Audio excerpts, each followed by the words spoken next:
Khawar point میں خوش آمدید. چلو آپ ساتھ چلتے ہیں. بائے شمسہ اقبال. قسط نمبر 47. ہادی کمرے کی کھڑکی کے پاس بیٹھا الفاظ گنگنا رہا تھا. جانے کتنا وقت بیت گیا تھا اس کے ایک اپنے کو بچھڑے ہوئے، مگر ابھی تک وہ یقین نہیں کر پایا تھا کہ وہ نہیں رہا. اب اس نے ٹائم دیکھنے کے لیے موبائل آن کیا. نظریں اسکرین پر جم گئیں. ٹائم دیکھنا بھول گیا. پس منظر میں لگی حیدر کی تصویر نے اس کی توجہ اپنی جانب مبذول کرا لی. خود جنت میں حوروں کے درمیان اکڑ کر بیٹھا ہوگا اور مجھے اکیلا چھوڑ گیا. ہادی یہ کہتے ہوئے مسکرایا تھا. ایک آوارہ سا آنسو آنکھ سے بہا اور موبائل اسکرین پر گرا تھا، اور ساتھ ہی وہ تصویر غائب ہوئی تھی، بالکل ایسے ہی جیسے وہ ان سب کی زندگی سے غائب ہوا تھا. مگر کچھ لوگوں میں ایسی خوبی ہوتی ہے کہ وہ محفل میں نہ ہو کر بھی محفل کی جان بنے رہتے ہیں. ہر کوئی ان کا تذکرہ کرتا ہے. حیدر بھی ایسے ہی لوگوں میں سے تھا. اس نے جتنی زندگی جی دوسروں کے لیے جیا، اور جب موت کو بھی گلے لگایا تو ملک کی خاطر اللہ کی راہ میں جان دے دی. اسے صرف دینا آتا تھا، لینا نہیں. اور اگر کچھ لیتا ہی تھا تو وہ دکھ ہوتے تھے، وہ دکھ جو وہ دوسروں کے بانٹتا تھا. ان کے دکھ خود لے کر انہیں خوش رکھتا تھا. وہ دینے کا ہنر جانتا تھا اور وہ دیتا ہی گیا. سب کو اپنا پیار محبت سب کا خیال رکھنا. اور اب جب وہ نہیں تھا تو سب اسے یاد کرتے تھے.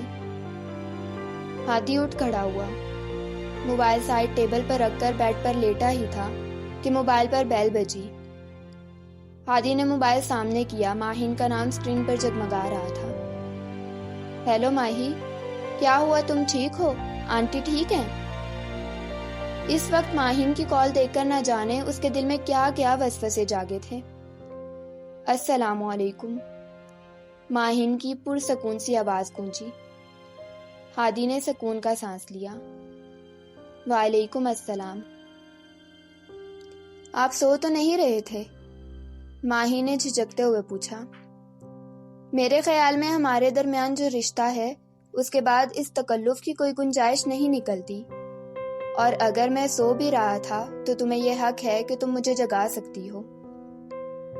ہادی کی بات پر ماہین کے کانوں کی لوئیں تک سرخ ہوئی تھی.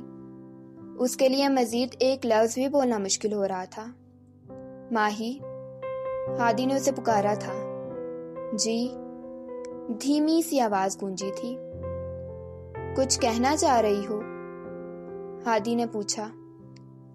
ہاں وہ نہیں میں. اب کہ وہ ہکلائی. ماہی، آرام سے بتاؤ مجھے کیا ہوا ہے، میں سن رہا ہوں. ہادی نے اس کا حوصلہ بڑھایا. مجھے نہیں پتا آپ کیا سمجھیں گے اس بات کو، مگر میں کیا کروں؟ میں خود سے ساتھ کو کچھ نہیں کہہ سکتی، مگر دعا ساتھ سے ملنا چاہتی ہے، اور ساتھ ڈیوٹی پر ہے تو وہ آگے کچھ نہ کہہ سکی. اور ہادی وہ ساری بات سمجھ چکا تھا. وہ جانتا تھا دعا اصل میں کیوں اس سے ملنا چاہتی تھی. ساتھ کے سینے میں موجود دل اسے اپنی طرف کھینچ رہا تھا. وہ اس دل کی دھڑکن سننا چاہتی تھی. کل اس کا چیک اپ ہونا ہے AFIC میں، تم اسے وہاں لے آنا، ایک میڈیکل اسٹوڈنٹ کے طور پر ہی صحیح. ہادی نے تجویز پیش کی. تھینک یو ہادی. وہ مشکور ہوئی. تمہاری ہاؤس جاب ختم ہو چکی ہے، اب آگے کیا ارادہ ہے تمہارا؟ ہادی نے اب کے اس سے پوچھا. فی الحال 1 مہینے ریسٹ کروں گی. حیدر بھائی ہوتے تو کبھی سوچنے کی ضرورت ہی نہیں پڑتی، مگر اب. وہ رکی تھی. حیدر چاہتا تھا تم اور دعا دونوں آرمی جوائن کرو. ماہین کی سانس تھمی تھی. اس نے بہت شدت سے یہ دعا کی تھی کہ حیدر کی یہ خواہش پھر کبھی اس کے سامنے کوئی نہ دہرائے، مگر کافی ٹائم ہو گیا ہے ہادی، اب آپ بھی سو جائیں. ماہین کی بات پر ہادی سمجھ گیا تھا کہ وہ اس بارے میں کوئی بات نہیں کرنا چاہتی. اس کا خوف ابھی بھی دل میں ہلکورے لے رہا تھا۔ میں گھر آ کر اس بارے میں بات کروں گا۔ کچھ پل کے لیے وہ رکا، شاید اس کی بات کا منتظر تھا، مگر ماہین خاموش رہی۔ کل حیدر کے آپ سب کے لیے لکھے گئے لاسٹ لیٹرز میں گھر بھیج رہا ہوں۔ تمہارا، دعا کا، آنٹی کا، سعد کا اور میرا لیٹر ہے ان میں۔ میرا اور سعد کا لیٹر اپنے پاس رکھ لینا، میں جب بھی آؤں گا لے لوں گا۔ ہادی نے بات ختم کر کے الوداعی کلمات کہہ کر فون رکھ دیا اور آنکھیں موند لی۔ نیند گنوا کر، جان لٹا کر، گھر بار بھلا کر، خون اپنا بہا کر، کرتے ہیں یہ فرض اپنا پورا، یہ سرحد کے رکھوالے ہیں، دیکھو کیسے یہ وردی والے ہیں۔ یہ بیٹے دھرتی کے بیٹے، یہ بیٹے دھرتی کے بیٹے، نہ اپنی پرواہ نہ فکر جان کی، ہر لمحہ فکر بس پاکستان کی۔ یہ جاگیں تو ہم سوتے ہیں، یہ وردی والے ایسے ہی تو ہوتے ہیں۔ ایک صدا پر دوڑے آتے ہیں، ملک کی خاطر قربان ہو جاتے ہیں، خود کو کر کے اندھیرے کے سپرد، سویرا ہر سو وہ لاتے ہیں۔ یہ بیٹے دھرتی کے بیٹے، یہ بیٹے دھرتی کے بیٹے، ماں گھر میں تکتی ہے راہ ان کی، یہ گھر کی بجائے جنت کی جانب چل پڑتے ہیں۔ مائیں روتی رہ جاتی ہیں، یہ کیوں ایسا کرتے ہیں؟ یہ بیٹے دھرتی کے بیٹے، یہ بیٹے دھرتی کے بیٹے۔ ہوائیں ان ماؤں کو سلام دیتی ہیں، ان کے بیٹوں کا یہ پیغام دیتی ہیں۔ ماں تجھ کو آنسو دے کر میں نے جانے کتنی ماؤں کے بیٹوں کو بچایا ہے، کتنی آنکھوں سے آنسو چن کر ہنسی کو ان کا مقدر بنایا ہے۔ مت رو ماں کہ میں جو لٹا آیا ہوں، رب کی امانت تھی جان میری، یہ خون جو میں بہا آیا ہوں، یہی ہے اب پہچان میری۔ مائیں نم آنکھوں سے مسکاتی ہیں، بیٹوں کی خوشی میں خوش ہو جاتی ہیں، رب کی رضا پہ سر کو جھکاتی ہیں۔ جمع بیٹے یوں دفنا کر جانے کیسے حوصلہ اور ہمت دکھاتی ہیں۔ ہر کوئی بیٹا ایسا کہاں ہوتا ہے، ایک وردی والا جیسا ہوتا ہے۔ یہ بیٹے دھرتی کے بیٹے، یہ بیٹے دھرتی کے بیٹے۔ سعد AFIC میں موجود تھا، ساتھ ہی ہادی اور ماہین بھی کھڑے تھے۔ میں کب تک آتا رہوں گا چیک اپ کے لیے؟ سعد جھنجھلاتے ہوئے بولا۔ اپنا منہ بند رکھو اور چیک اپ کرواؤ، میں کب سے تمہاری چک چک سن رہا ہوں، سب لوگ دیکھ رہے ہیں اور سن بھی رہے ہیں۔ ہادی نے اس کے 10ویں بار یہی سوال پوچھنے پر اسے ڈپٹا۔ اس نے معصوم سی شکل بنا کر ماہین کو دیکھا، مگر ہادی کو دیکھنے میں مگن تھی، اس کی جھنجھلاہٹ اور ماتھے پر بکھرے بال۔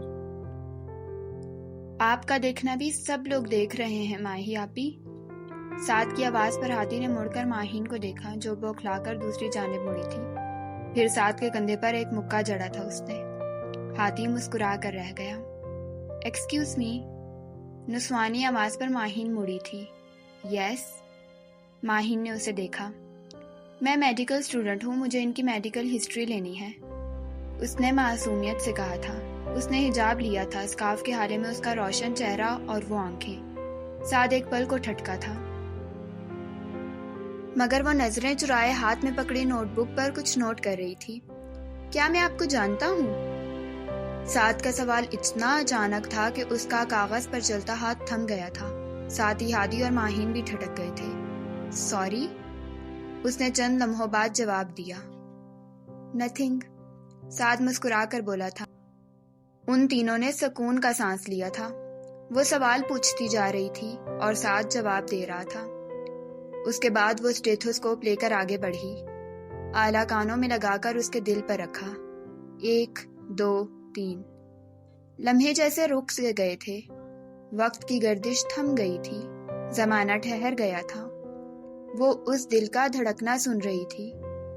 سعد اسے حیرت سے دیکھ رہا تھا۔ سامنے کھڑی لڑکی کے عمل میں بے خودی کی سی بے خودی تھی۔ سعد کو پہلے جو شک معلوم ہو رہا تھا وہ یقین میں بدل رہا تھا۔ کون ہے یہ لڑکی؟ کیوں مجھے لگ رہا ہے میں جانتا ہوں اسے۔ میرے گھر، میرے کمرے میں یہ کیسے آ سکتی ہے، جبکہ میرے خیال میں ہم میں سے کوئی بھی اسے نہیں جانتا، مگر اس کی آنکھیں۔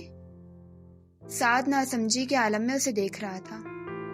وہ پلکوں کی باڑ آنکھوں پر گرائے اس دل کی دھڑکن سن رہی تھی۔ اس نے پھر آنکھیں کھولی، پہلو میں گرا ہاتھ اوپر کو اٹھایا۔ ہاتھ کی کپکپاہٹ سعد دیکھ سکتا تھا۔ سعد بنا پلک جھپکے اس کا ہر انداز دیکھ رہا تھا، جبکہ ہادی اور ماہین ساکت کھڑے تھے۔ اس نے ہاتھ آگے بڑھایا۔ سعد کے شک کی تصدیق ہونے جا ہی رہی تھی، وہ ہاتھ رکھنے کو ہی تھی جب اسے کندھے پر دباؤ محسوس ہوا۔ اس کا بڑھتا ہاتھ تھم گیا تھا، گویا وہ ہوش میں آئی۔ ہو گیا مس، اب ان کی ECG ہوگی، آپ کسی اور پیشنٹ سے ہسٹری لے لیں۔ ماہین نے نرم سی مسکراہٹ سے کہا۔ اس نے سر اسبات میں ہلایا اور پلٹ گئی۔ سعد بھی جیسے کسی خواب سے جاگا تھا، وہ نیم دراز تھا۔ اسے اپنے ہاتھ پر نمی سی محسوس ہوئی تھی۔ اس نے دیکھا ایک قطرہ تھا پانی کا، ایک آنسو تھا محبت کا، ایک سمندر تھا دکھ کا۔ جانے وہ کون تھی؟ سعد بس سوچ کے رہ گیا، کیونکہ اتنا تو وہ جان گیا تھا کہ ماہین اور ہادی سے کچھ بھی پوچھنا بیکار ہے۔ اس نے خاموشی سے آنکھیں موند لی، جبکہ ہادی اور ماہین اس لڑکی کو لڑکھڑاتے قدموں سے باہر جاتے دیکھ رہے تھے۔ سعد کا چیک اپ کروا کر ہادی اسے گھر لے آیا تھا۔ ڈاکٹرز اب سعد کی حالت سے مطمئن تھے۔ اتنی پرفیکٹ ہارٹ کمپیٹیبلٹی میں نے پہلی بار دیکھی ہے، سعد کے سرجن نے ہادی سے کہا تھا۔ سر، وہ میڈ فور ایچ ادر والی قسم کے دوست تھے۔ ہادی اداسی سے مسکرایا تھا۔ اب سعد کو اس کے کمرے میں چھوڑ کر وہ لان میں پڑے بینچ پر آ کر بیٹھ گیا تھا۔ وہ اداس تھا، اس کا دل اداس تھا۔ اسے حیدر یاد آ رہا تھا، اور اتنی شدت سے یاد آ رہا تھا کہ اس کا دل چاہ رہا تھا کاش کچھ ایسا ہو سکے کہ وہ اس کے پاس جا سکے۔ اسے بیٹھے کچھ ہی دیر ہوئی تھی جب کسی کے کپڑوں کی سرسراہٹ نے اسے متوجہ کیا۔ وہ حیدر تھا، خوشبو میں بسا وجود لیے، وہی سفید جوڑا پہنے جیسا اس نے نکاح کے دن پہنا تھا۔ آنسوؤں کی دھند سے منظر دھندلانے لگا تھا۔ ہادی نے جلدی سے آنکھوں کو ملا کہ کہیں وہ منظر پھر سے غائب نہ ہو جائے۔ وہ ہمیشہ کی طرح مسکراتا ہوا اس کے پاس بیٹھ گیا۔ ہادی کا دل چاہا اسے ہاتھ لگا کر دیکھے، مگر رک گیا۔ اگر وہ خواب تھا تو وہ اسی خواب میں جینا چاہتا تھا، اگر وہ خیال تھا تو وہ اسی خیال کے ساتھ زندہ رہنا چاہتا تھا، اگر وہ محض اس کا وہم تھا تو وہ اسی وہم کے ساتھ مرنا چاہتا تھا۔ ہادی اس سے نظریں ہٹا کر سامنے دیکھنے لگا۔ اداس ہو؟ حیدر کی آواز آئی تھی۔ ہادی نے مڑ کر اسے دیکھا۔ کیا نہ تھا اس نظر میں؟ گلا، شکوہ، دکھ، جیسے وہ پوچھ رہا ہو کیا نہیں ہونا چاہیے تھا مجھے اداس؟ مگر ہادی منہ سے ایک لفظ بھی نہ بولا۔ ناراض ہو؟ حیدر کا مسکراہٹ بھرا لہجہ کانوں میں گونجا۔ ہادی نے نفی میں سر ہلایا۔